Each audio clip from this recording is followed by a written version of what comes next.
So hello everyone, जैसा कि हाल फिलहाल में चल रहा है कि WWE सोल्ड आउट हो चुकी है सऊदी अरेबिया से। और ये जब रूमर्स अभी तक कंफर्म नहीं हुआ है, बट पुष्टि सब जगह से हो गई है कि भाई कंपनी बिक रही है और अभी इसकी ऑफिशियल कंफर्मेशन भी हो जाएगी कुछ टाइम। अब सबसे पहली चीज़ कि यार कंपनी बिक क्यों रही है, क्योंकि इतना अच्छा बिजनेस कर रही है कंपनी, सबसे ज़्यादा हाई रेवेन्यू है। तो ऐसा क्या हो गया विंस मैकमैन को कि वो कंपनी बेचने निकल पड़े हैं? क्या ये एक चाल है, क्या ये प्रमोशन है? क्योंकि आपको पता है विंस मैकमैन प्रमोशन के लिए कुछ भी करते हैं। बट ये है कि अभी हाल फिलहाल में स्टेफनी आउट हो गई है एंड यहाँ पे स्टेफनी की जगह निक खान को सीईओ अपॉइंट किया हुआ है। यहाँ पे स्टेफनी ने बिल्कुल स्टाइल में लिखा हुआ है then now forward together Steph.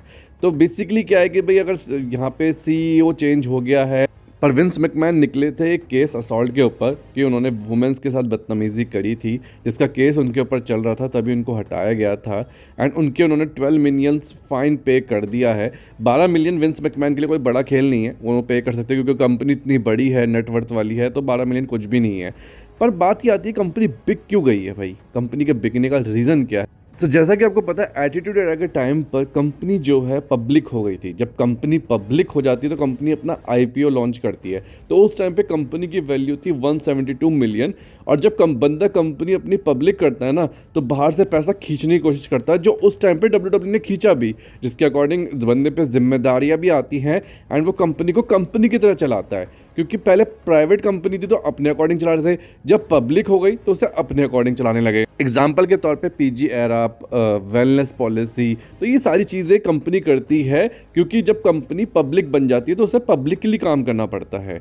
But अगर कंपनी जब प्राइवेट हो जाती है तो वो अपनी मन मर्जी करती है, जो उसे करना वो वैसे चलती है, बट नियम्स का फॉलो करती है। तो आज के टाइम पे कंपनी की जो वर्थ है उसमें बहुत सारे शेयर होल्डर्स हैं, शेयर होल्डर्स के मालिकाना है। जैसे मैं बताऊं कि विंस मैकमैन के पास अगर 40% का हिस्सा है तो बाकी सबके पास छोटा छोटा हिस्सा है कंपनी। बट हायर हिस्से की बात करूं तो विंस मैकमैन के पास ज़्यादा होगा। कंपनी के पास हिस्सा जिसके पास ज़्यादा होता है वो अपना हक जमा लेता है। पर ये वैल्यूएशन अगर मैं 1999 की वैल्यूएशन पे रखूं तो आज के टाइम पे वैल्यूएशन बहुत ज़्यादा है, क्योंकि 172 की वैल्यूएशन उस टाइम पे थी, आज की वैल्यूएशन होगी बिलियंस में। ठीक है, तो इस चीज़ को देखते हुए कंपनी को इनके पैसे रीपे करने होंगे, क्योंकि भाई शेयर होल्डर्स इनके पैसे तो वापसी डालने पड़ेंगे ना। जिसका भी पब्लिक से मैं पैसा उठाया है तो मुझे उसका पैसा उसको वापसी पे करना पड़ेगा, और उस पैसे को देने के लिए मुझे फंड्स की ज़रूरत है। तो फंड्स मुझे कहाँ से मिलेंगे? अगर मैं कंपनी बेचूंगा, जो उस कंपनी से मुझे पैसा मिलेगा, देन फिर मैं शेयर होल्डर का पैसा रीपे करके अपने हिसाब से चल सकता हूँ। तो आज के टाइम पे जहाँ पे कंपनी बिक रही है, जहाँ पे बात चल रही है सऊदी अरेबिया में, उनके पास इतना कैलिबर है कि वो इनका पैसा रीपे कर सकते हैं।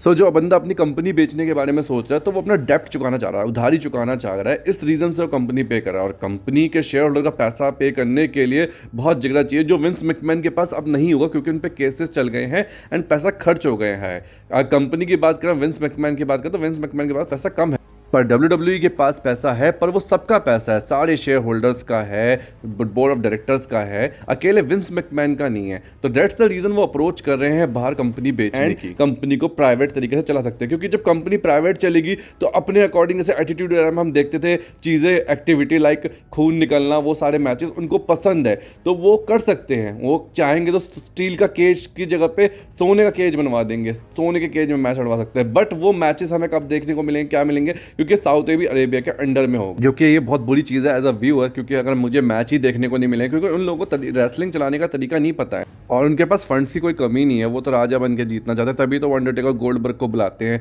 इतने दूर से मैच। तो उनको पुराने मैच जिस देखना पसंद है, नए टाइप का उनको माहौल पसंद नहीं है, क्योंकि वो पुरानी जैसे उन्होंने देखा हुआ है W90s के दशक में, वही मैचेस को वो देखना। तो ये एक बहुत बड़ा झटका हो सकता है प्रो रेसलिंग के लिए, अगर कंपनी बिकती है और वो अपने अकॉर्डिंग चलते हैं तो। अगर हाँ वो चांसेस में विंस मैकमैन को दे दे तो बात अलग है, बट अगर नहीं देते तो भाई हमारे लिए तो बड़ी मुश्किल होने वाली है आगे के लिए। बाकी देखते हैं, मैं आपको अपडेट्स देता रहूँगा कंपनी के बारे में, तो चैनल को सब्सक्राइब एंड शेयर जरूर करना यार।